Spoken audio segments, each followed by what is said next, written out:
அனைவருக்கும் வணக்கம். இன்னைக்கு ஹிந்தி நியூஸ் பேப்பர்ல என்ன இம்பார்ட்டன்ட் நியூஸஸ் இருக்கு அப்படிங்கிறத பார்ப்போம். ஸோ முதல்ல தமிழ்நாடு பேஜுக்கு போனோம்னா என்ன கொடுத்துருந்தாங்க அப்படின்னு பார்த்தோம்னா, efforts on to secure Ramsar tag for 2 more bird sanctuaries அப்படின்னு கொடுத்துருக்காங்க. ஸோ ராம்சார் டேக் நமக்கு தெரியும். சமீபத்தில் அடிக்கடி செய்தியில பார்த்துட்டு தான் இருக்கு. சமீபத்தில் கூட நஞ்சராயன் மற்றும் கழுவேலி பேர்ட் சாங்சுரிஸ் ரெண்டும் தமிழ்நாட்டோட 17வது மற்றும் 18வது ராம்சார் தளங்களாக அறிவிக்கப்பட்டிருந்துச்சு. ஸோ ராம்சார் டேக் பார்த்தோம்னா வெட்லேண்ட் கன்சர்வேஷனுக்காக இருக்கிறது தான் இந்த ராம்சார் டேக் அப்படின்னு சொல்றோம். தமிழ்நாட்டில் தான் இந்தியாவிலே அதிகமாக 18 ராம்சார் சைட் இருக்கு. இந்தியாவில் பார்த்தோம்னா ஓவராலா 85 ராம்சார் சைட் இருக்கு. இதுல தமிழ்நாடு தான் அதிகமாக 18 ராம்சார் சைட் வந்து வச்சிருக்கு. சரிங்களா? ஸோ இப்போ என்ன பண்ண போறாங்க அப்படின்னு பார்த்தோம்னா, efforts on to secure Ramsar tag for 2 more bird sanctuaries. இன்னும் 2 பேர்ட் சாங்சுரிஸ்க்கு வந்து ராம்சார் ஐடென்டிஃபிகேஷன் வாங்க போறாங்க. அந்த டேக் வாங்க போறாங்க. எங்க இருக்கக்கூடிய அந்த 2 பேர்ட் சாங்சுரிஸ் எங்க இருக்கு அப்படின்னு பார்த்தோம்னா, ராமநாதபுரம்ல இருக்கக்கூடிய பேர்ட் சாங்சுரிஸ்க்கு. ஸோ ராமநாதபுரம் பொறுத்த வரைக்கும் பார்த்தோம்னா யுனிக்கா 5 பேர்ட் சாங்சுரிஸ் வந்து இருக்கு ராமநாதபுரத்துல பொறுத்த வரைக்கும்.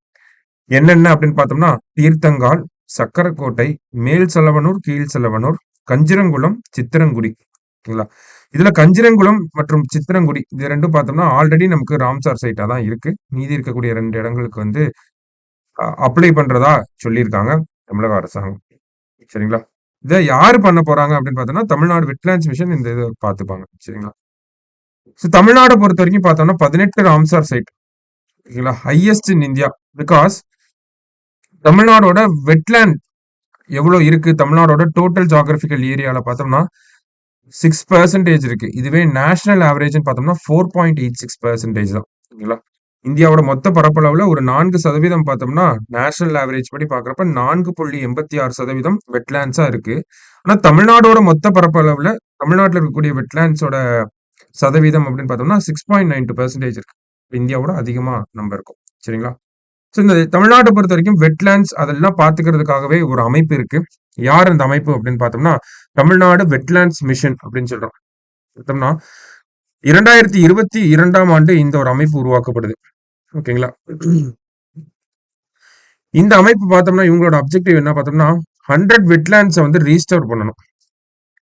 எத்தனை வருஷத்துக்குள்ள அப்படின்னு பார்த்தோம்னா 5 வருஷத்துக்குள்ள 100 வெட்லேண்ட்ஸ் வந்து ரீஸ்டோர் பண்ணணும்.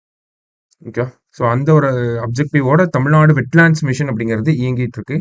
இவங்களோட அதர் அப்ஜெக்டிவ்ஸ் அப்படின்னு பார்த்தோம்னா தமிழ்நாட்டில் இருக்கக்கூடிய வெட்லேண்ட்ஸை மேப் பண்ணணும். ஓகேங்களா? ஐடென்டிஃபை பண்ணணும், மேப்பிங் பண்ணணும், கண்டுபிடிக்கணும். கண்டுபிடிச்சு அந்த வெட்லேண்ட்ஸை வந்து ரீஸ்டோர் பண்ணணும். எக்கோ ரீஸ்டோரேஷன் அப்படின்னு சொல்லுவோம். சரியா? ஃபர்ஸ்ட் வெட்லேண்ட்ஸ் ஐடென்டிஃபை பண்றோம், அடுத்தது அதை ரீஸ்டோர் பண்றோம், அடுத்ததா பார்த்தோம்னா அதுல ரிசர்ச் டெவலப் பண்றோம், அதை ரிசர்ச் ப்ரொமோட் பண்றோம், மானிட்டரிங் அந்த வெட்லேண்டை நம்ம கன்சர்வ் பண்றோம், ஐ மீன் ஐடென்டிஃபை பண்றோம், ரீஸ்டோர் பண்றோம், அதை ரிசர்ச் பண்றோம், அண்ட் தென் பார்த்தோம்னா அந்த வெட்லேண்டை கண்டினியூஸா மானிட்டர் பண்ணணும். ஓகேங்களா? இது ஒரு அப்ஜெக்டிவ், அவங்களோட அப்ஜெக்டிவ். அடுத்ததா பார்த்தோம்னா எஃபெக்டிவ் மேனேஜ்மெண்ட் இருக்கணும். எஃபெக்டிவ் மேனேஜ்மெண்ட் ஆஃப் வெட்லேண்ட்ஸ் அதுவும் இவங்களோட பணிகளுக்கு கீழே வரக்கூடிய ஒரு விஷயம் தான். அடுத்ததா பார்த்தோம்னா நமக்கு இந்த வெட்லேண்ட்ஸ் பத்தின அவேர்னஸை ப்ரமோட் பண்ணணும், அவேர்னஸ் கேம்பெயின்ஸ் கொண்டு வரணும். லாஸ்டா பார்த்தோம்னா கன்சர்வேஷன். ஓகேவா? அவேர்னஸ் கிரியேட் பண்ணி கன்சர்வேஷன் பண்றாங்க. இந்த கன்சர்வேஷன் அப்படிங்கிறது கம்யூனிட்டி பேஸ்ட் அப்ரோச்சா இருக்கணும். ஓகேங்களா? அரசாங்கம் மட்டும் இல்லாம போத் கவர்மெண்ட் அண்ட் பப்ளிக் சேர்ந்து பண்ணோம். அதுதான் இந்த கம்யூனிட்டி பேஸ்ட் அப்ரோச். சரிங்களா? ஸோ இதை தான் வெட்லேண்ட்ஸ் மிஷனோட அப்ஜெக்டிவ்ஸா நம்ம பார்க்குறோம். இதெல்லாம் நமக்கு மெயின்ஸ் பாயிண்ட் ஆஃப் வியூல எழுத சொல்லுவாங்க. சரியா? தமிழ்நாடு வெட்லேண்ட்ஸ் மிஷன், ரைட் பத்தி objectives of Tamil Nadu wetlands mission, அதெல்லாம் நமக்கு கேட்கலாம். வெட்லேண்ட் ரிலேட்டடா நமக்கு கொஸ்டின்ஸ் கேட்கலாம். என்விரான்மெண்ட் ரிலேட்டடா நமக்கு சிலபஸ் ரொம்ப எலாபரேட்டா இருக்கு தமிழ் டிஎன்பிசி பொறுத்த வரைக்கும். ஸோ கொஞ்சம் நல்லா பார்த்து வச்சுக்கோங்க. சரியா? ஸோ ஃபர்ஸ்ட் நியூஸ்ல இதை பார்க்கணும். அடுத்ததா இங்க பார்த்தோம்னா ஒரு அவார்டு, சாஸ்திரா ராமானுஜம் பிரைஸ். நமக்கு சாஸ்திரா யூனிவர்சிட்டி கேள்விப்பட்டிருப்பீங்க. அவங்க தான் இந்த சாஸ்திரா ராமானுஜம் பிரைஸ் வந்து கொடுப்பாங்க. முக்கியமான விஷயம் என்ன அப்படின்னு பார்த்தோம்னா, ராமானுஜம் அவர்கள் 31 வயசுல இறந்து போயிருப்பாரு. அப்ப இந்த சாஸ்திரா ராமானுஜம் பிரைஸ் அப்படிங்கிறது பார்த்தோம்னா 31 வயசுக்குள்ள யாரு மேக்ஸ்ல ஒரு எக்ஸ்ட்ராடினரி அச்சீவ்மெண்ட் பண்றாங்களோ அவங்களுக்கு இந்த சாஸ்திரா ராமானுஜன் பிரைஸ் அப்படிங்கிறது வழங்கப்படுது. இந்த வருஷத்துக்கான சாஸ்திரா ராமானுஜன் பிரைஸ் யாருக்கு கொடுக்க போறாங்க அப்படின்னு பார்த்தோம்னா அலெக்சாண்டர் டுன். ஃபார் டன் அவருக்கு தான் வந்து இருக்க போறாங்க. சரியா? ஜஸ்ட் அதை மட்டும் நோட் பண்ணா போதும். நெக்ஸ்ட் பார்த்தோம்னா so going bullish on investments இன் தமிழ்நாடு அப்படின்னு சொல்லி ஒரு எலாபரேட்டான ஆர்டிகல் சீஃப் மினிஸ்டர்ஸ் ஆஃபீஸ்ல இருந்து வந்திருக்கு நமக்கு. சரிங்களா? ஸோ அப்ப என்ன சொல்றாங்க அப்படிங்கறத பார்க்கணும். தமிழ்நாடு ரிலேட்டடா இருக்கக்கூடிய ஆர்டிகல். ஸோ ஒவ்வொன்றா நம்ம பார்த்தோம்னா ஃபர்ஸ்ட் அண்ணாதுரை அவர்களுடைய கோட் வந்து கொடுக்குறாங்க. India is the experiment station for democracy அப்படிங்கறத சொல்லியிருப்பார். ஓகேங்களா?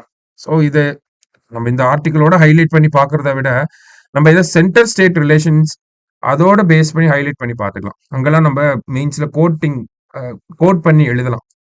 Annadurai described India as the experiment station for democracy அப்படின்னு சொல்லி இந்த பாலிட்டி ரிலேட்டடா எங்கேயாவது டெமோக்ரஸி ரிலேட்டடா நமக்கு கொஸ்டின்ஸ் வந்துச்சுன்னா அங்க இது எழுதலாம். சரிங்களா? ஸோ இந்த ஆர்டிகளோட ரிலேட் பண்ணி பார்க்கக்கூடிய கோட் என்ன அப்படின்னு பார்த்தோம்னா இதை சொல்லலாம். இதை பாப்புலேஷனோட நம்ம பாப்புலேஷன் அண்ட் பாவர்ட்டியோடையும் ரிலேட் பண்ணி பார்த்துக்கலாம். சரிங்களா? பாப்புலேஷன் பாவர்ட்டியோடலாம் நம்ம இந்த கோட் கொடுத்து நம்ம கொஸ்டினை அட்ரஸ் பண்ண ஆரம்பிக்கலாம். சரிங்களா? என்ன சொல்றாரு அப்படின்னு பார்த்தோம்னா whatever economic progress we make unless we control our population we cannot drive out poverty. ஒரு நாடு எவ்வளவு பெரிய பொருளாதார முன்னேற்றம் அடைஞ்சாலும் அந்த நாடு மக்கள் தொகையை கட்டுப்படுத்தாத வரைக்கும் அவங்கனால வறுமை அப்படிங்கறத ஒழிக்கவே முடியாது அப்படிங்கறதான் இதனுடைய டிரான்ஸ்லேஷன். ஓகே. ஸோ அப்ப எவ்வளவு பெரிய பொருளாதார வளர்ச்சி இருந்தாலுமே பாப்புலேஷன் அப்படிங்கறத கண்ட்ரோல் பண்ணணும். அதே மாதிரி பாவர்ட்டியா அப்பதான் நம்மளால கண்ட்ரோல் பண்ண முடியும். சரிங்களா? தமிழகத்தை பொறுத்த வரைக்கும் பார்த்தோம்னா கடந்த 50 ஆண்டுகள்ல தமிழ்நாட்டுல பொருளாதார வளர்ச்சி அப்படிங்கிறதும் இருந்திருக்கு. தமிழ்நாட்டுடைய மக்கள் தொகை அப்படிங்கிறதும் கட்டுக்குள்ள கொண்டு வரப்பட்டிருக்கு. அதே மாதிரி வறுமை அப்படிங்கிறதும் சீரான ஒரு வேகத்துல குறைக்கப்பட்டுட்டே வருது. ஓகேங்களா? அதற்கான நிறைய நடவடிக்கைகளை எடுத்திருக்காங்க. சமீபத்துல இருக்கக்கூடிய அரசாங்கம் இப்போ இருக்கக்கூடிய அரசாங்கம் என்ன மாதிரியான ஒரு ஒரு இன்வெஸ்ட்மெண்ட் இந்த மாதிரி ஒரு டெவலப்மெண்ட்டை எடுத்துட்டு வராங்க அப்படிங்கறத பத்தி இங்க ஹைலைட் பண்ணி காட்டியிருப்பாங்க. ஓகேவா? ஸோ ஓவர் 50 இயர்ஸ் கடந்த 50 ஆண்டு காலத்துல பார்த்தோம்னா தமிழ்நாடோட அந்த ஜேர்னி எக்கனாமிக் ஜேர்னி அப்படிங்கிறது வேளாண் துறையை சார்ந்து இருந்தது. அப்படியே தொழில்துறை மேனுஃபேக்சரிங் செக்டார் பேஸ் பண்ணி வளர்ந்துச்சு. அப்புறம் இயர் 2000 அந்த மாதிரிலாம் பாக்குறப்ப நமக்கு ஐடி செக்டாரும் வளர்ச்சி அடைய ஆரம்பிச்சது. இப்ப இதெல்லாமே பார்த்தோம்னா தமிழ்நாட்டோட இதெல்லாம் வளர்ச்சி அடைகிறதுக்கு முக்கியமான பிரின்சிபல்ஸா என்ன சொல்றாங்கன்னா இந்த ஆர்டிகல்ல தமிழ்நாடோட டெமோக்ராட்டிக் ஐடியல்ஸ் ஜனநாயக கொள்கைகள் அப்படிங்கறத எடுத்துக்கலாம். மக்கள் நலன் சார்ந்த திட்டங்கள் அதுதான் பீப்புள் சென்ட்ரிக் பாலிசிஸ் அப்படின்னு சொல்றோம். அடுத்தது பல இடங்கள்ல மத்திய அரசாங்கமே கூட இந்த டாப் டவுன் அப்ரோச் அப்படிங்கறத எடுத்துட்டு இருந்தாங்க பிளானிங் கமிஷன் எல்லாம் வச்சு. ஆனா தமிழகத்தை பொறுத்த வரைக்கும் பார்த்தோம்னா வளர்ச்சி டெவலப்மெண்ட் அப்படிங்கிறது பாட்டம் அப் அப்ரோச்சா அதாவது கிராஸ் ரூட்ஸ்ல இருந்து தான் நம்ம டெவலப் பண்ண ஆரம்பிக்கிறோம். அது பார்ட்டிசிபேட்டரி கவர்னன்ஸ், அடுத்தது inclusive growth, equitable distribution of resources through reservation. இதன் அடிப்படையில தான் தமிழ்நாடோட பொருளாதாரம் அப்படிங்கிறது கட்டமைக்கப்பட்டிருக்கு அப்படிங்கறத சொல்றாங்க. ஓகேவா? இதெல்லாம் நமக்கு கீவேர்ட்ஸா இருக்கும். மெயின்ஸ் பாயிண்ட் ஆஃப் இந்த மாதிரி வார்த்தைகளை பயன்படுத்தணும். டெமோக்ராட்டிக் ஐடியல்ஸ் பீப்புள் சென்ட்ரிக் பாலிசிஸை வந்து தமிழ்நாடு கவர்மெண்ட் ப்ரொமோட் பண்றாங்க. தமிழ்நாடு கவர்மெண்ட்டுக்கு அது regardless of the political party Tamil Nadu has democratic ideals அப்படிங்கறத நம்ம சொல்லணும். And then we have largely scene participatory governance through out our history அப்படிங்கறத நம்ம எடுத்துக்கலாம். அதே மாதிரி எந்த ஒரு கவர்மெண்ட் வந்தாலுமே inclusive growth and equitable distribution through reservation அதாவது இடஒதுக்கீடின் அடிப்படையில முன்னேற்றம் அப்படிங்கிறத எல்லா அரசாங்கங்களும் இந்த ஒரு விஷயங்களை இந்த மாதிரியான விஷயங்கள்லாம் தமிழ்நாட்டுடைய கட்டமைப்பாக இருக்கு. பேசிக் ஃபவுண்டேஷனா இருக்கு. இதுல இருந்து தான் தமிழ்நாடு வளர்ந்து வந்துட்டே இருக்கு அப்படிங்கறத நம்ம சொல்லணும். சரிங்களா? அடுத்ததா இப்ப ரீசெண்டா சமீபத்தை இப்ப இருக்கக்கூடிய காலகட்டத்தை வச்சுதான் அடுத்த ஆர்டிகல் அப்படியே நாங்க மூவ் ஆன் ஆகும். ஸோ அதுல என்ன சொல்றாங்க அப்படின்னு பார்த்தோம்னா த நியூ சைனா +1 டெஸ்டினேஷன். இது குளோபல் லெவல்ல நமக்கு இருக்கக்கூடிய ஒரு ஐடியாலஜி. சைனா +1 ஏன்னா யுனைடெட் ஸ்டேட்ஸுக்கும் சைனாவுக்கும் பார்த்தோம்னா ஒரு ட்ரேட் வார் அப்படிங்கிறது போயிட்டு இருக்கு. ஓகேங்களா? கான்ஸ்டன்டா எக்கனாமிக் சாங்ஷன்ஸ் அப்படிங்கறத மாறி மாறி போட்டுக்கிறாங்க. எக்கனாமிக் சாங்ஷன்ஸ் அப்படின்னா பொருளாதார தடைகள் அப்படின்னு நம்ம சொல்றோம். ஓகேவா? சைனா அமெரிக்கா மேலேயும் அமெரிக்கா சைனா மேலேயும் இந்த பொருளாதார தடைகளை மாத்தி மாத்தி போட்டுக்கிறனால உலக அளவுல பாக்குறப்ப எக்கனாமில ஒரு ஸ்லைட் டிப் ஆகுது. சரிங்களா? அதே மாதிரி மேனுஃபேக்சரிங் அப்படிங்கறத பார்த்தோம்னா சைனாவை மற்ற உலக நாடுகள் ஓவர் டிபெண்டா இருக்காங்க. அப்படிங்கிறப்ப சைனாவை தாண்டி சைனா பார்த்தோம்னா சைனாவும் ஆதிக்கம் செலுத்த ஆரம்பிச்சது உலக அரங்குல, சவுத் சைனா சீல இந்த மாதிரிலாம். அப்போ உலக நாடுகளுக்கு ஒரு விஷயம் தெளிவா புரிய வந்துச்சு.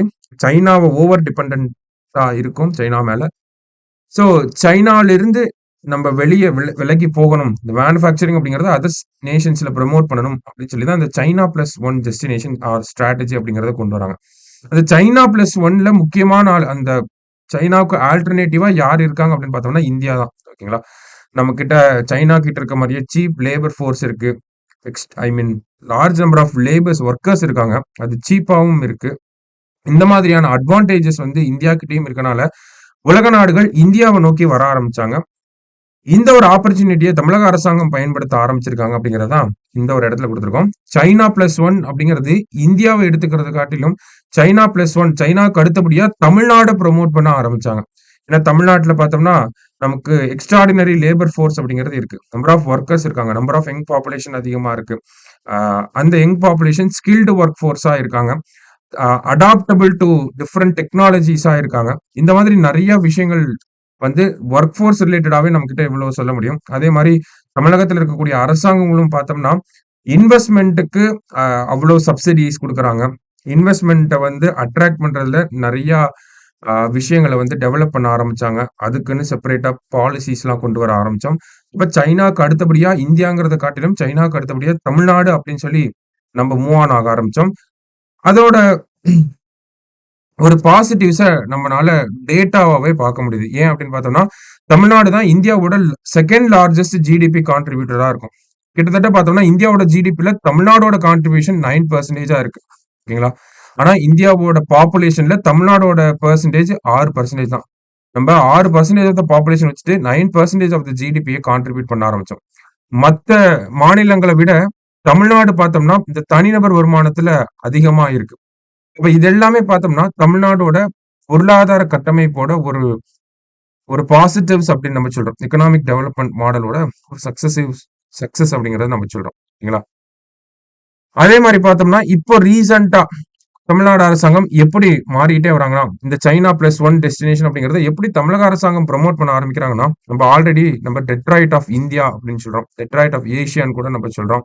தமிழ்நாடை பொறுத்த வரைக்கும் பார்த்தோம்னா இந்தியாவிலேயே இந்தியாவோட டோட்டல் ஆட்டோமொபைல் எக்ஸ்போர்ட் வாகன ஏற்றுமதியில 35% தமிழ்நாட்டில இருந்து தான் போகுது.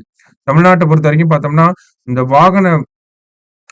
வாகனத்தை ப்ரொடியூஸ் பண்ணக்கூடிய அந்த தொழிற்சாலைகள் இருக்கு இல்லையா, ஆட்டோமொபைல் இண்டஸ்ட்ரீஸ், பெரிய பெரிய industries Hyundai, Daimler, Renault, Nissan, BMW, Stellantis. இப்ப கூட சமீபத்துல நம்ம முதலமைச்சர் அமெரிக்கா போயிட்டு அங்க ஒரு அக்ரிமெண்ட் சைன் ஆச்சு.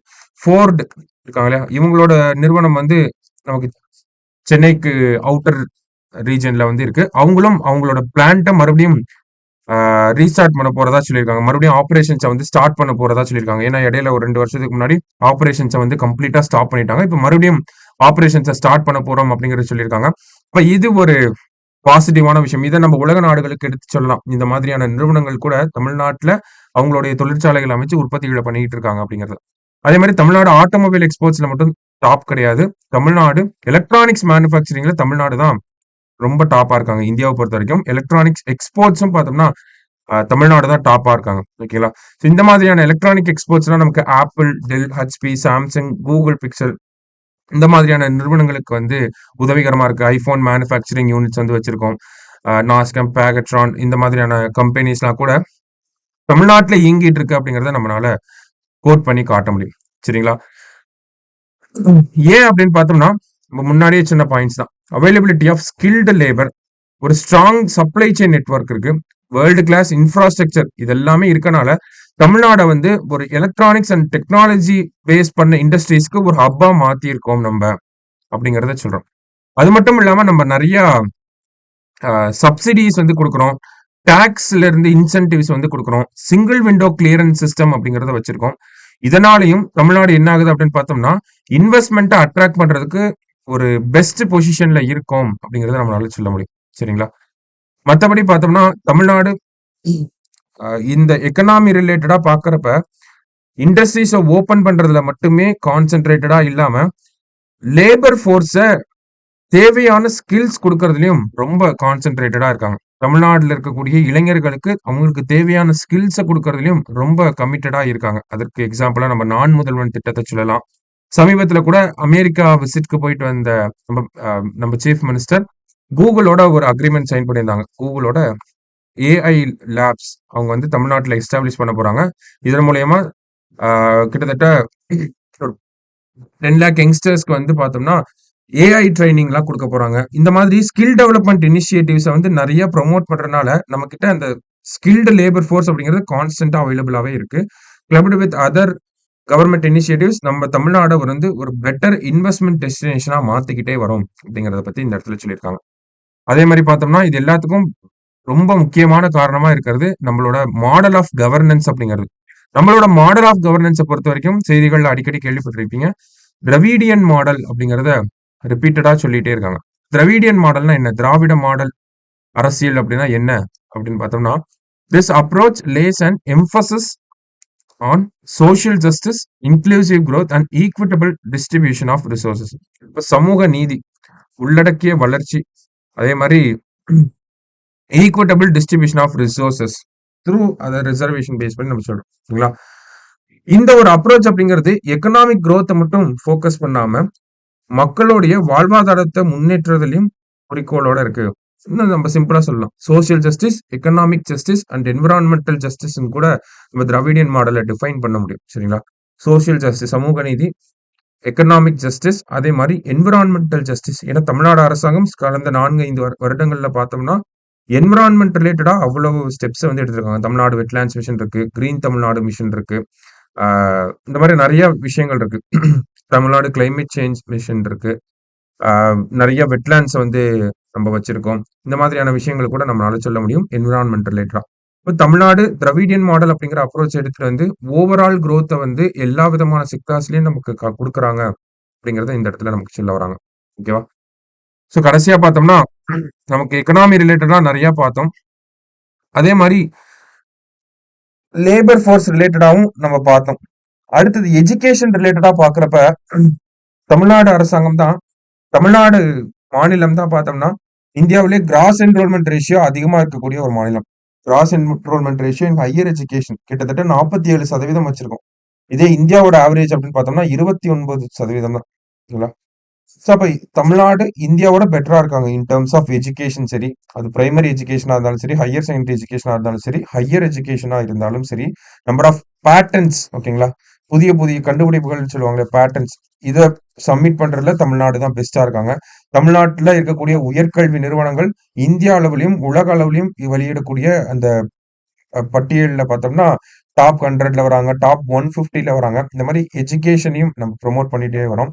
அதே மாரி ஹெல்த் அப்படின்னு பார்த்தாலுமே சரி, நமக்கு maternal mortality rate, infant mortality rate, total fertility rate இது எல்லாமே சீரான வேகத்துல நம்ம வந்து கம்மி பண்ணிட்டே வரோம். கரெக்ட்டான அளவுகள நோக்கி போய்க்கிட்டு இருக்கோம் அப்படிங்கிறத நம்ம இந்த இடத்துல மறுக்க முடியாது. ஸோ லாஸ்ட்டா பார்த்தோம்னா, இந்த இடத்துல installed capacity from renewable sources கிட்டத்தட்ட 57% அப்படிங்கிறத சொல்லியிருக்காங்க. அத நம்ம ஃபியூச்சர் டார்கெட்ஸ் இந்த இடத்துல பேசியிருக்கோம். ஓகேங்களா? நம்ம கிட்டத்தட்ட 47,000 மெகாவாட் ஆஃப் எலக்ட்ரிக்கல் எனர்ஜிய தமிழ்நாட்டுல புரொடியூஸ் பண்றோம். இதுல கிட்டத்தட்ட இந்த 47,000த்துல 21,000 மெகாவாட் அப்படிங்கிறது சோலார் பவர், விண்ட் பவர் இத பேஸ் பண்ணி மட்டுமே இருக்கு. தமிழ்நாட்டுல ஆ ரெனியூவபிள் எனர்ஜி கெப்பாசிட்டி அப்படிங்கிறது தான் அதிகமா இருக்கு கம்பேர்ட் டூ நான் ரெனியூவபிள். சரிங்களா? ஸோ அத நம்ம இந்த இடத்துல குடுத்துருக்காங்க. அதான் 57% ஆஃப் இன்ஸ்டால்டு கெப்பாசிட்டி அது ரெனியூவபிள் எனர்ஜில இருக்கு. அத வந்து 75%ஆ இன்கிரீஸ் பண்ணணும் அப்படிங்கிறத சொல்லியிருக்காங்க. அதே மாரி தமிழ்நாடோட ஃபாரஸ்ட் கவர வந்து 33%ஆ இன்கிரீஸ் பண்ணணும்.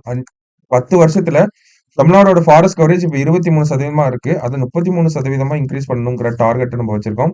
ஸோ தமிழ்நாடு அரசாங்கத்த பொறுத்தவரைக்கும் பார்த்தோம்னா, எல்லா செக்டார்லயும் ஒரு ஓவரால் டெவலப்மெண்ட்ட வந்து நம்ப குடுத்துட்டே வரோம். தொடர்ந்து குடுப்போம் அப்படிங்கிறத சொல்லிட்டு, கடைசியா என்ன கன்க்ளூட் பண்ணியிருக்காங்கன்னா, இந்த மாதிரியான ஃபேக்டர்ஸ்லாம் இருக்கனால, Tamil Nadu is the best investment destination அப்படிங்கிறத சொல்லியிருக்காங்க. சைனாவுக்கு அடுத்தபடியா இந்தியாவுல ஒரு மாநிலத்த இந்தியாவ கொண்டு வராங்க. இந்தியாவோட நம்ம தமிழ்நாட்ட ஒரு பெரிய இன்வெஸ்ட்மென்ட் டெஸ்டினேஷனா மாத்தலாம், வச்சிருக்கலாம் அப்படிங்கிறது தான் இந்த இடத்துல நமக்கு சொல்ல வந்திருக்காங்க. ஆக்சுவலி தமிழ்நாடு இந்தியாவோட ஒரு பெட்டர் இன்வெஸ்ட்மென்ட் டெஸ்டினேஷன் அப்படிங்கிறத நம்ம புரிஞ்சுக்க முடியுது. ஓகேங்களா? ஸோ நிறைய டிஃப்ரெண்ட் ஃபேக்டர்ஸை நமக்கு எக்ஸ்பிளைன் பண்ணியிருக்காங்க. அடுத்ததா பார்த்தோம்னா an opportunity to rethink India's pension system. So இந்தியாவை பொறுத்த வரைக்கும் சமீபத்தில் யூனிஃபைடு பென்ஷன் சிஸ்டம் அப்படிங்கிறது நடைமுறைக்கு, அதாவது கேபினெட் அப்ரூவல் அப்படிங்கிறது கிடைச்சது. ஓகேங்களா? யூனிஃபைடு பென்ஷன் சிஸ்டம், ஒருங்கிணைந்த பென்ஷன் திட்டம், ஓய்வூதிய திட்டம் அப்படிங்கறத சொல்லியிருந்தாங்க. இதை பொறுத்த வரைக்கும் நம்ம முன்னாடியே பார்த்துருந்தோம். ஒருத்தர் 25 வருஷம் மினிமம் சர்வீஸ் இருக்கணும். பேசிக்கா ஒரு 10,000 ரூபா வரைக்கும் அவருக்கு வந்து பென்ஷன் அப்படிங்கிறது வரலாம். அதே மாதிரி அவரோட சர்வீஸ் டைம் இன்க்ரீஸ் ஆக அவரோட பென்ஷன் அப்படிங்கிறதும் அதிகமாயிட்டே போகும். பென்ஷன் அப்படிங்கிறது அவருக்கு எப்படி இருக்கும் அப்படின்னு பார்த்தோம்னா, அவர் கடைசியா வாங்கின சேலரியில ஒரு பேசிக் பே அப்படிங்கிறது இருக்கும். அந்த பேசிக் பேல 50% வந்து அவருக்கு பென்ஷனா வருஷம் வரும் அப்படிங்கறத அதெல்லாமே நம்ம பார்த்திருந்தோம். இந்த இடத்துல ஓல்டு பென்ஷன் சிஸ்டம், ஏன்னா இந்தியாவை பொறுத்த வரைக்கும் 3 பென்ஷன் சிஸ்டம் இருக்கு. Old pension system, new pension system அப்படிங்கிறது 2004ல வந்துச்சு. இப்போ யூனிஃபைடு பென்ஷன் சிஸ்டம் அப்படிங்கறத கொடுத்துருக்காங்க. இது மூணுத்துக்கு இருக்கக்கூடிய வித்தியாசங்களை பத்தி இந்த இடத்துல கொடுத்துருக்காங்க. ஏன்னா இது ரெண்டும் இப்போ நடைமுறையிலிருந்து போயிருச்சு. இதுதான் அடுத்த நடைமுறைக்கு வரப்போகுது. சரிங்களா? சோ அதுதான் நம்ம இந்த இடத்துல பார்க்கணும். சரிங்களா? ஃபர்ஸ்ட் ஓல்டு பென்ஷன் சிஸ்டம் அப்படிங்கிறது 2004க்கு முன்னாடி வரைக்கும் அதுதான் இருந்துச்சு. நம்ம தாத்தா பாட்டி வீட்ல எல்லாம் அதுதான் வந்து வாங்கியிருப்பாங்க. சரிங்களா? இப்போ அது என்ன ஓல்டு பென்ஷன் சிஸ்டம் அப்படின்னு பார்த்தோம்னா, நமக்கு கவர்மெண்ட் கிட்ட இருந்து ஒரு டிஃபைன்டு பென்ஷன் அப்படிங்கிறது நமக்கு வந்துடும். ஓகேங்களா? நமக்கு லாஸ்டா வாங்கின சேலரியில இருந்து ஒரு அமௌண்ட் மாசம் நம்ம உயிரோட இருக்க வரைக்கும் பென்ஷனா வந்து கொடுத்துட்டே இருந்தாங்க. அதுல எந்த ஒரு ரிஸ்க்குமே இன்வால்வ்டா இல்ல. ஒரு கிளியர்லி டிஃபைன்ட் அப்படிங்கிற அமௌண்ட் வந்துடும் நமக்கு. அந்த அமௌண்ட்டை பேஸ் பண்ணி நம்மளோட ரிட்டையர்மெண்ட் லைஃப்பை வந்து பிளான் பண்ணிக்கலாம். ஸோ இந்த மாதிரியான பெனிஃபிட்ஸ் அப்படிங்கிறது இருந்துச்சு. பெரிய அளவுல குறைகள் அப்படிங்கிறது இல்லாம தான் இருந்துச்சு. அடுத்ததா 2004ல அரசாங்கம் என்ன பண்றாங்கன்னா, நியூ பென்ஷன் சிஸ்டம் அப்படிங்கிறத கொண்டு வராங்க. இந்த நியூ பென்ஷன் சிஸ்டத்தை பொறுத்த வரைக்கும் பார்த்தோம்னா, ஒரு கொஞ்சம் அந்த ஒரு ஸ்ட்ரக்சரையே மாத்துனாங்க. கவர்மெண்ட் கொஞ்சம் கான்ட்ரிபியூட் பண்ணுவாங்க. அதே மாதிரி எம்ப்ளாயியா இருக்கக்கூடிய நம்ம மாசம் நம்ம சேலரியில இருந்து ஒரு அமௌண்ட் வந்து கொடுத்துட்டே வருவோம். அந்த அமௌண்ட்ட கவர்மெண்ட் கான்ட்ரிபியூட் பண்ணக்கூடிய அமௌண்ட்டையும், நம்ம கான்ட்ரிபியூட் பண்ணக்கூடிய அமௌண்ட்டையும் அரசாங்கம் என்ன பண்ணுவாங்கன்னா, அத பினான்சியல் மார்க்கெட்ல போடுவாங்க. சோ இந்த பினான்சியல் மார்க்கெட்ல இன்வெஸ்ட் பண்றனால என்ன ஆகுது அப்படின்னு பார்த்தோம்னா, மார்க்கெட்ல இந்த ஷேர் மார்க்கெட்ல ஏதாவது ஒரு ஃபிளக்சுவேஷன் ஏற்பட்டுச்சு அப்படின்னா, நமக்கு வரக்கூடிய பென்ஷன் அமௌண்ட்டும் பாதிப்படைஞ்சிரும். ஓகேங்களா? சோ அப்ப இந்த நியூ பென்ஷன் சிஸ்டம்ல இவ்வளவு நாள் நடைமுறையில இருந்த நியூ பென்ஷன் சிஸ்டத்துல இருந்த மேஜர் டிராபேக்கா இத நமக்கு சொல்லியிருந்தாங்க. சோ அதனால அரசாங்கமும் என்ன பண்ணாங்க அப்படின்னா, இப்ப சமீபத்துல யூனிஃபைடு பென்ஷன் சிஸ்டம் அப்படிங்கறத சொல்லியிருந்தாங்க. இது என்ன அப்படின்னு பார்த்தோம்னா, an attempt to provide universal pensions while balancing state involvement and market participation. So இதுல அரசாங்கமும் கொஞ்சம் கான்ட்ரிபியூட் பண்ணுவாங்க. அதே மாதிரி இந்த மார்க்கெட் இன்வெஸ்ட்மெண்ட் அப்படிங்கிறது இருக்கும். நம்மளோட கான்ட்ரிபியூஷன் எல்லாமே இருக்கும். ஸோ அதை பேஸ் பண்ணி டிவைஸ் பண்ண ஒரு மாடல் தான் யூனிஃபைடு பென்ஷன் சிஸ்டம் அப்படிங்கறத நமக்கு கொடுத்துருக்காங்க. இருந்தாலும் யூனிஃபைடு பென்ஷன் சிஸ்டம்ல இன்னும் இது இப்பதான் ஏர்லி ஸ்டேஜஸ்ல இருக்கு. நிறைய கன்சல்டேஷன் அப்படிங்கிறது தேவை. இன்னமும் நிறைய மாநிலங்கள் வந்து போராட்டம் பண்ண ஆரம்பிச்சிருக்காங்க. ஒரு சில மாநிலங்கள், ஒரு சில இந்த லேபர் யூனியன்ஸ் எல்லாம் வந்து ப்ரொடெஸ்ட் பண்ண ஆரம்பிச்சிருக்காங்க. இந்த ஆர்டிகல்ல நமக்கு என்ன சொல்லியிருப்பாங்க அப்படின்னு பார்த்தோம்னா, ஐ மீன் ஓவராலா ஒரு நெகோசியேஷனை கொண்டு வந்து எல்லா ஸ்டேக் ஹோல்டர்ஸ் கிட்டையும் நம்ம கன்சல்டேஷனை பண்ணி அதுக்கப்புறமா தான் இந்த யூனிஃபைடு பென்ஷன் சிஸ்டம் அப்படிங்கிறத நடைமுறைப்படுத்தணும் அப்படிங்கிறத சொல்லியிருக்காங்க. ஓகேவா? ஸோ இதுல ரொம்ப எலாபரேட்டடா நமக்கு டிஃபரன்சஸை பத்தி பேசியிருக்க மாட்டோம். ஜஸ்ட் என்னென்ன இருந்துச்சு அப்படிங்கறத நமக்கு சொல்லியிருக்காங்க. ஆனா எக்ஸாம் பாயிண்ட் ஆஃப் வியூ பொறுத்த வரைக்கும் இந்த யூனிஃபைடு பென்ஷன் சிஸ்டத்துல இருந்து நம்ம கொஸ்டின்ஸை வந்து எக்ஸ்பெக்ட் பண்ணலாம். பிகாஸ் இதை எப்படி கேட்கலாம் அப்படின்னா, 3 பென்ஷன் சிஸ்டத்தையும் நமக்கு கம்பேர் பண்ண சொல்லலாம். இல்ல பழைய பென்ஷன் சிஸ்டத்தோட புது பென்ஷன் சிஸ்டத்துல என்ன மாதிரியான அட்வான்டேஜஸ் இருக்கு, என்ன மாதிரியான ஷார்ட் கமிங்ஸ் இருக்கு, வே ஃபார்வர்ட் எப்படி இருக்கலாம் அப்படிங்கறதெல்லாம் நமக்கு கொஸ்டினா கேட்கலாம். சரிங்களா? இல்ல அதோட ஃபீச்சர்ஸே கூட அப்படியே நமக்கு லிஸ்ட் அவுட் பண்ண சொல்லலாம். ஸோ அந்த ஒரு பாயிண்ட் ஆஃப் வியூல நம்ம இந்த கொஸ்டினை பார்த்தாகணும். நம்ம மெயின்ஸ் கிளாஸஸ்ல அதெல்லாம் நம்ம பார்ப்போம். சரிங்களா? அடுத்தது சோ இந்த இடத்துல பார்த்தோம்னா L69 G4 countries seek urgent reform of United Nations Security Council அப்படின்னு சொல்லியிருக்காங்க. ஸோ சமீபத்தில் பார்த்தோம்னா சம்மிட் ஆஃப் த ஃபியூச்சர் அப்படின்னு சொல்லி யுனைடெட் நேஷன்ஸோட சம்மிட் ஆஃப் த ஃபியூச்சர் அப்படின்றது நமக்கு நியூயார்க்ல வந்து நடந்துச்சு. சரிங்களா? ஸோ நியூயார்க்ல நடந்த இந்த மீட்டிங்ல முக்கியமா எதை பத்தி பேசியிருப்பாங்க அப்படின்னு பார்த்தோம்னா, யுனைடெட் நேஷன்ஸோட செக்யூரிட்டி கவுன்சில், பாதுகாப்பு கவுன்சில் இருக்கு இல்லையா? ஸோ அதை பத்தி தான் பேசியிருப்பாங்க. அதோட ரெப்ரசன்டேஷனை இன்க்ரீஸ் பண்ணணும் அப்படிங்கிறது தான் மேஜர் தீமாவே இருந்துச்சு. ஓகேங்களா? ஸோ அது ரிலேட் பண்ணி தான் இந்த ஆர்டிகலையும் நம்ம பார்க்க போறோம். ஸோ யுனைடெட் நேஷன்ஸோட செக்யூரிட்டி கவுன்சிலை பொறுத்த வரைக்கும் பார்த்தோம்னா, நமக்கு கிட்டத்தட்ட ஒரு ஆக்சுவலி ஒரு 5 கண்ட்ரீஸ் வந்து இருக்காங்க. ஓகேவா? United states, United kingdom, Russia, அடுத்தது பிரான்ஸ், அடுத்தது சைனா. இவங்க தான் பெர்மனன்ட் மெம்பர்ஸ். ஓகேங்களா? இது இல்லாம நான் பெர்மனன்ட் மெம்பர்ஸ் அப்படிங்கிறவங்க சைக்கிளிக்கலா ரொட்டேட் ஆயிட்டே இருப்பாங்க. சரியா? ஸோ இந்த யுனைடெட் நேஷன்ஸோட செக்யூரிட்டி கவுன்சில்ல நிறைய நாடுகளை பெர்மனன்ட் நேஷன்ஸாகவும் நிறைய நாடுகளை நான் பெர்மனன்ட் நேஷன்ஸாகவும் கொண்டு வந்து இந்த ஒரு ஒரு பார்ட்டிசிபேஷன், இந்த ஒரு ரெப்ரசன்டேஷன் அப்படிங்கிறத இன்க்ளூட் பண்ணணும், இன்க்ரீஸ் பண்ணணும் அப்படிங்கறதா ரொம்ப நாளா நிறைய நாடுகள் சொல்லிக்கிட்டு இருக்கக்கூடிய ஒரு விஷயம். அதுல இந்தியாவும் முக்கியமான ஒரு நாடு. ஸோ இந்த யுனைடெட் நேஷன் செக்யூரிட்டி கவுன்சிலை வந்து டெவலப் பண்ணணும், ரெப்ரசன்டேட்டிவா மாத்தணும் அப்படிங்கிற ஒரு குறிக்கோளோட ஒரு 4 நாடுகள் இருக்காங்க. அவங்கள தான் நம்ம G4 கண்ட்ரீஸ்ன்னு சொல்றோம்.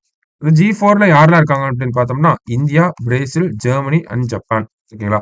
இந்த 4 நாடுகள், இந்த G4 கண்ட்ரீஸ் பார்த்தோம்னா யுனைடெட் நேஷன்ஸோட செக்யூரிட்டி கவுன்சில்ல பெர்மனன்ட் மெம்பரா மாறணும் அப்படிங்கிறது இவங்களுடைய ரொம்ப நாள் குறிக்கோள். சரிங்களா?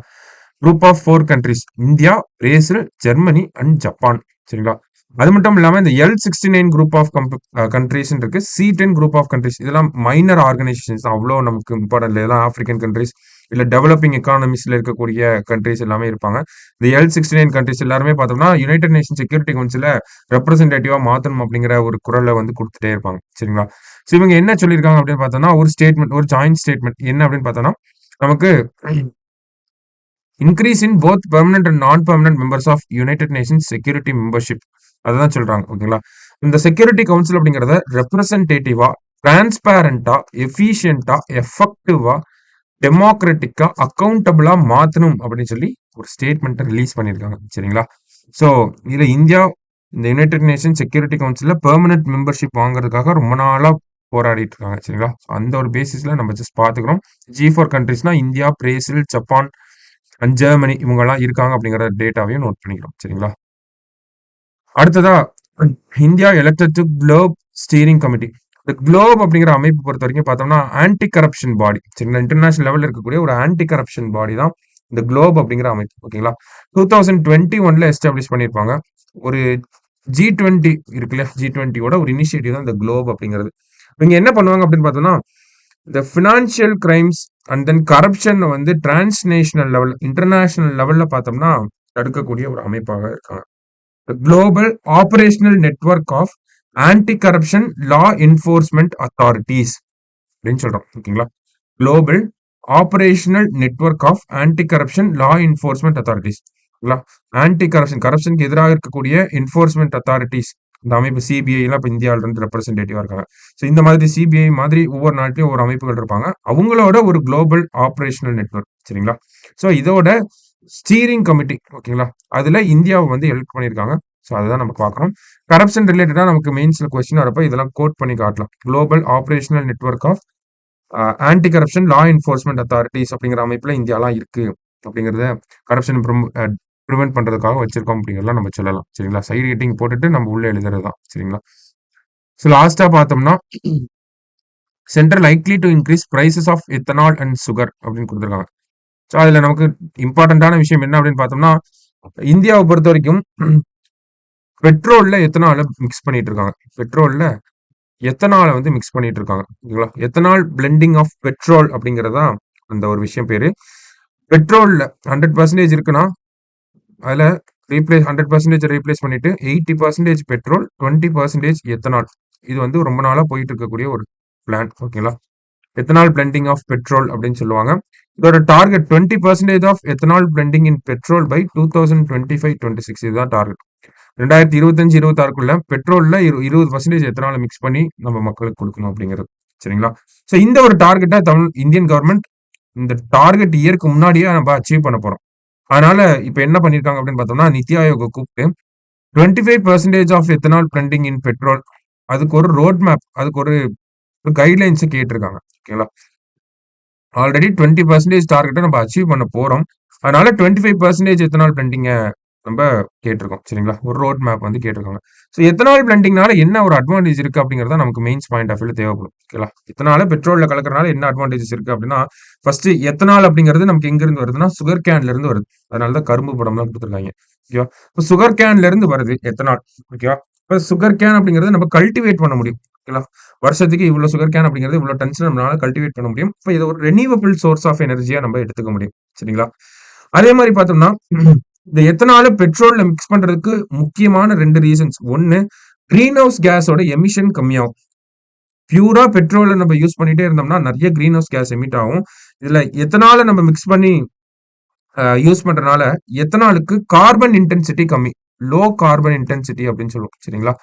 கார்பன் இன்டென்சிட்டி கம்மியா இருக்கனால நமக்கு கிரீன் ஹவுஸ் கேஸோட எமிஷனும் நமக்கு கம்மியா தான் இருக்கு.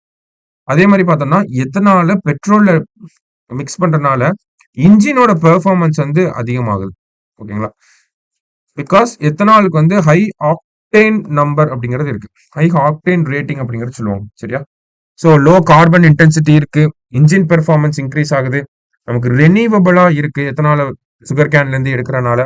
மற்றபடி பார்த்தோம்னா சுகர் கேன்ல இருந்து எத்தனால எடுக்கிறதுனால அதிகமா சுகர் கேனை கல்டிவேட் பண்ண ஆரம்பிச்சோம் இந்தியாவில். சரிங்களா? இப்ப கூட 25% எத்தனால வந்து மிக்ஸ் பண்ணணும் அப்படிங்கறத சொல்லியிருக்கோம். அப்ப இன்னமும் சுகர் கேன் அதிகமா தேவைப்படுது. இப்ப சுகர் கேன் கல்டிவேஷன் அதிகமாகும். அதனால ரூரல் பீப்புள்ஸ்க்கு வந்து அதிகமா மறுபடியும் ஜாப் கிரியேஷன் அப்படிங்கிறது இருக்கும். சரிங்களா? நெக்ஸ்ட் பார்த்தோம்னா நமக்கு பிரைஸ் ஸ்டெபிலிட்டி அப்படிங்கிறது இருக்கும். ஏன்னா பெட்ரோல் பிரைசஸ் அப்படிங்கிறது ரொம்ப பிளக்சுவேட் ஆகிட்டே இருக்கு. எதனால நம்ம எந்த அளவுக்கு அதிகமா மிக்ஸ் பண்ண ஆரம்பிக்கிறோமோ அந்த அளவுக்கு பிரைஸும் ஸ்டேபிள் ஆக ஆரம்பிக்கும். சரிங்களா? ஸோ எத்தனால நம்ம பெட்ரோல்ல கலக்கறனால இப்போ 100% யூஸ் பண்ணிட்டு இருந்த இடத்துல இப்போ 80% தான் யூஸ் பண்ணிட்டு இருக்கோம். இந்த 80 அப்படிங்கிறது 75% மாறப்போகுது. அப்படின்னா நம்ம ஃபியூவலோட பெட்ரோலோட இன்டென்சிட்டி வந்து கம்மியாயிட்டே வருது. பெட்ரோலோட தேவை அப்படிங்கிறது கொஞ்சம் கொஞ்சமா கம்மியாயிட்டே வருது. அப்ப நம்ம இறக்குமதி பண்ணக்கூடிய பெட்ரோலும் கம்மியாயிட்டே வரும். அப்ப ஃபாரின் ஆயில் டிபெண்டன்ஸ் அப்படிங்கிறது கம்மியாக ஆரம்பிக்கும் நமக்கு. சரிங்களா? அதே மாதிரி எத்தனால பெட்ரோல்ல மிக்ஸ் பண்றதுனால நமக்கு எமிஷன் கம்மியாகுது அப்படிங்கிறத பார்த்தோம். எமிஷன் கம்மியாகிறதுனால நமக்கு ஏர் குவாலிட்டி அப்படிங்கிறது நல்லா இருக்கும். டெல்லி மாதிரியான சிட்டிஸ்ல எல்லாம் பார்த்தோம்னா ஏர் குவாலிட்டி ரொம்ப மோசமா இருக்கு. ஏர் குவாலிட்டி இண்டெக்ஸ்ல ரொம்ப போரா இருக்கு டெல்லிலாம். அப்ப எல்லா அர்பன் சிட்டிஸுமே ஏர் குவாலிட்டி இண்டெக்ஸ்ல ரொம்ப போரா தான் இருக்காங்க. அதனால என்ன ஆகுது அப்படின்னு பார்த்தோம்னா நமக்கு எத்தனால பெட்ரோல்ல மிக்ஸ் பண்றதுனால ஏர் குவாலிட்டி அப்படிங்கிறது இன்க்ரீஸ் ஆகுது. கடைசியா பார்த்தோம்னா எத்தனால நம்ம ப்ரொடியூஸ் பண்றது, டிரான்ஸ்போர்ட் பண்றது, ஸ்டோர் பண்ணி வைக்கிறது எல்லாமே ஈஸியா இருக்கனால இதுக்கு ஒரு லாஜிஸ்டிக்கல் அட்வான்டேஜ் அப்படிங்கிறதும் நமக்கு இருக்கு. சரிங்களா? இந்த மாதிரி நிறைய அட்வான்டேஜஸ் நம்ம சொல்லலாம். இது வந்து ரெனியூவபிளா இருக்கு. லோ கிரீன் ஹவுஸ் கேஸ் எமிஷனா இருக்கு. கிரீன் ஹவுஸ் கேஸ் எமிஷன் கம்மியா இருக்கனால ஏர் குவாலிட்டி இன்க்ரீஸ் ஆகுது. இன்ஜினோட பெர்ஃபார்மன்ஸ் வந்து இன்க்ரீஸ் ஆகுது. பிரைஸை வந்து நம்மளால ஸ்டேபிள் ஆக்க முடியும், ஸ்டெபிளைஸ் பண்ண முடியும். பிரைஸை ஸ்டேபிள் பண்றோம். ஃபாரின் ஆயில் வாங்குறது கம்மியாகுது. லாஜிஸ்டிக்கல் அட்வான்டேஜஸ் அப்படிங்கிறது இருக்கு. ஸோ ரூரல் எக்கனாமிக்ஸ்ல ஜாப் வந்து நம்மளால இன்க்ரீஸ் பண்ண முடியுது. இந்த மாதிரி நிறைய அட்வான்டேஜஸ் நம்ம கோட் பண்ணி எழுத முடியும். சரிங்களா? ஸோ எத்தனால் ரிலேட்டடா ஒரு கேள்வி வருதுன்னா அது கண்டிப்பா அட்வான்டேஜஸ் எழுத சொல்லி தான் கேட்பாங்க. சரிங்களா? எத்தனால் பிளெண்டிங் ப்ரோக்ராம் அப்படிங்கிறது இந்தியாவில் இருந்துட்டு இருக்கு. இதனோட அட்வான்டேஜஸ் என்ன, எதுக்காக பண்றோம், என்ன அட்வான்டேஜஸ் இருக்கு அப்படிங்கிறத நமக்கு நோட் பண்ண சொல்லுவாங்க. 12 மார்க்கோ 15 மார்க்கோ கூட கேட்கலாம். குரூப் 1 பாயிண்ட் ஆஃப் 10 மார்க்கா கூட கேட்கலாம் கரண்ட் அஃபேர்ஸ் ரிலேட் பண்ணி. ஸோ அதை அட்வான்டேஜஸை லிஸ்ட் அவுட் பண்ணி எழுதிக்கிட்டோம்னா வேலை முடிஞ்சது. சரிங்களா? ஸோ அப்போ இன்னைக்கு நியூஸ் பேப்பர்ல இருந்த முக்கியமான விஷயங்கள் எல்லாத்தையும் நம்ம பார்த்துறோம். நிறைய விஷயங்கள் இருந்துச்சு, பொறுமையா உட்காந்து பாருங்க. சரியா? நாளைக்கு நியூஸ் பேப்பர் ரீடிங்ல மீட் பண்ணலாம். தேங்க்யூ.